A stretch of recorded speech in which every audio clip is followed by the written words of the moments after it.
Welcome to another edition of Brownie Bites following day number 9 of Browns training camp out here at Cross Country Mortgage Campus in Berea. Let's start with Saturday and the injury front. Browns head coach Kevin Stefanski, prior to practice, announcing 2 key defenders got the day off. Greg will not practice. He's really day-to-day with that shoulder. I'm going to hold Miles out of today's practice, just precautionary rest. But should be a good group of guys pushing each other today. With Miles, is it something injury precautionary, or just taking care of him? Also, rookie quarterback Shedeur Sanders did not receive any team 11-on-11 reps due to what the team is calling arm soreness.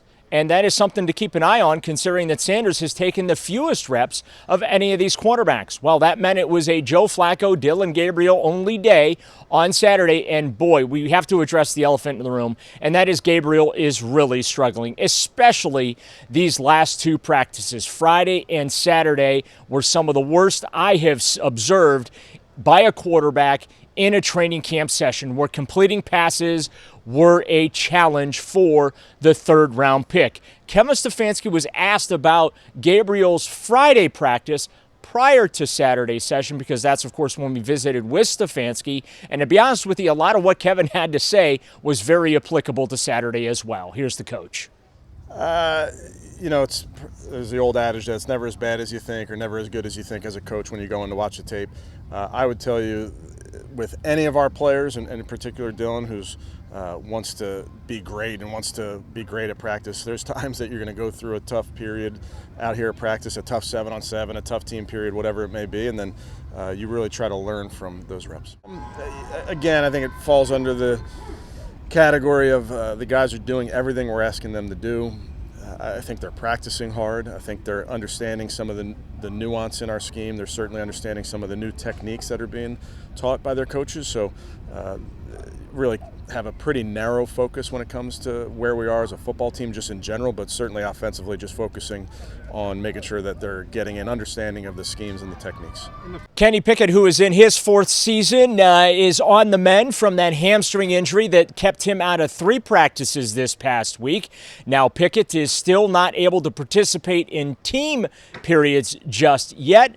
He's a little frustrated that this injury popped up, a soft tissue one at that, which he feels is a bit of a setback in his quest to become the Browns' starting quarterback this fall. It's coming along. Just trying to take it a day at a time. Frustrated not being able to, be out there competing, but trying to do my best to listen to what the doctors and trainers are saying and trust everything in the process. I'll have to manage it whenever I'm back, probably a few weeks after, based on the injury and where I'm at. But I think it gives me a great opportunity just to work from the pocket, find checkdowns, really improve my game from the pocket. So I think if I look at it with that lens, it could be a real positive. I don't think so. I think it's, next man up, and when you're not in a competition, I think you're losing ground. I think that's just the nature of the business, the nature of the game. So it's great for those 2 guys to get extra reps, and, me and Shedeur got to get back out there. 100% it is. I'm trying to get back out there, as fast as possible. I've never had, a soft tissue injury like this, so really a first-time experience in my career. I felt like I came in great shape, was hitting numbers speed-wise that I've never hit before, so it's frustrating that it happened, but, turn the page and just trying to be, as good as I can be when I do return. You just can't push it too much because you could really set yourself back. It's not one of those injuries that you can just go play on and not really think about it as much. So just constant communication with the trainers and really listening to them, because like I said, it's my first time having it. I don't know what to expect going through the process, just really listening to the doctors and the trainers. If you're not out there, I think it's a setback. You have to be out there playing and competing to win a job, and I fully understand that. That's why I'm pushing to get back, as fast as possible. I'm happy it happened early in camp, and not 3 or 4 weeks in. So I think that's a positive way to look at it. And like I said, just getting the mental reps, working more from the pocket. So trying to spin in all those positive ways that I could really come out better on the other side of it. Having experience and having, a lot of game snaps, under my belt, a lot of practice reps under my belt, I think it's definitely better that it happened to a more veteran guy that has a little bit more experience versus a rookie. That would make life even harder as a rookie. But I'm glad I do have that experience I can kind of fall back on. It's the game. It's part of the game. So I think working the pocket movement stuff, staying in the pocket, going through reads, hitting checkdowns. I know I have the instinct to create plays outside the pocket, but I just can't do that as soon as I'd like to. We also heard from veteran defensive tackle Shelby Harris, or as his teammates like to call him, Unc. Shelby was in rare form as we visited with him and talking about everything from, being a dad to being the elder statesman in the room, and of course, the outstanding rookie defensive tackle, number 5 overall pick, Mason Graham. Here's the best of Shelby, a.k.a. Unc, from Saturday. Back to my Denver days, they've always put an emphasis on, at least if you can see the quarterback's eyes, get your hands up. If you're not going to get the sack, at least make something happen.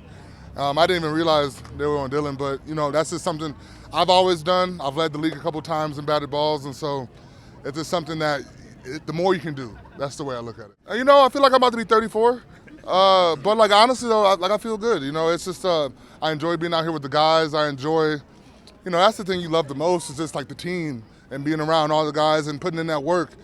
Training camp's the time where you're supposed to be bonding with everybody and getting to know all the young guys. But then also you go out there and you gain respect. You earn that respect. You're watching people run full speed, making plays, and it's a time where you really get close to your teammates. And that's really, I think, the main part. Obviously you want to get in shape, but this is the main part of training camp is really just building that bond with your teammates. Man, I'm young too. You know what I mean? And you got to think about at the end of the day in life, being 33, about to turn 34, that's young. And you know what I mean? So this football stuff ages us, but I just think it's cool because you got to think I got a daughter about to go to college, and these dudes just got out of college. So it's just it's a full circle moment, but I embrace it though. They keep me young. I love it because I hear music I don't hear all the time, and it's just stuff. It's just little things like that where you appreciate what the young players can bring to the table, and I just think that everybody brings something a little bit unique and a little bit different, and it's all welcome. Football, it keeps me young, and then I'm telling you, having an 18-year-old, I'd be listening to stuff and I'm like, bro, what the hell did that come from? But and that's why I just think it's cool because we always talk about it, me and my wife will, but it'd be half these kids are closer to my daughter's age than they are to my age, and so I just think it's just a cool moment where I can go up there and still kind of be one of the guys even though I'm older, and then I got to go home and be dad to someone pretty much the same age. Here's the thing, it's the coolest part about it is especially with my music taste or whatever, I don't really listen to anything new, but then when they show it to me I'm like, okay, I can rock with this a little bit, and then I'll come in here and I hear it in here, I'm like, see, I heard that before. I'm Unc, man. They call me Unc, OG, Big Shell. You know what I mean? I embrace it all, but yeah, I've heard Unc, and I just think it's cool because it's more of a sign of respect. You know what I mean? It's all right, you've been here, you've been around, you know what I mean? Hey, go ahead, Unc, do your thing. And so I appreciate it, and I love, this is always the best part of the time of year when you're learning a bunch of new stuff that you had no clue about. You know what I mean? I think there's a learning curve for anybody that hasn't played this type of defense. Mason's coming from a read defense, and so what I do appreciate about him is he's putting in the work to make this more of a second nature of just coming off the ball because it takes a lot of work. Coming from a guy like me, I was in a 3-4 for 8-9 years of my career. I come here year 10 and I have to teach myself, the differences and the nuances of this defense. I think Mason's doing a good job staying in the playbook, asking questions, coming out early, getting the extra work, just pretty much just being a sponge and taking everything, in his ear and really just working. I think, everybody brings something different, and I think that's the best part about it.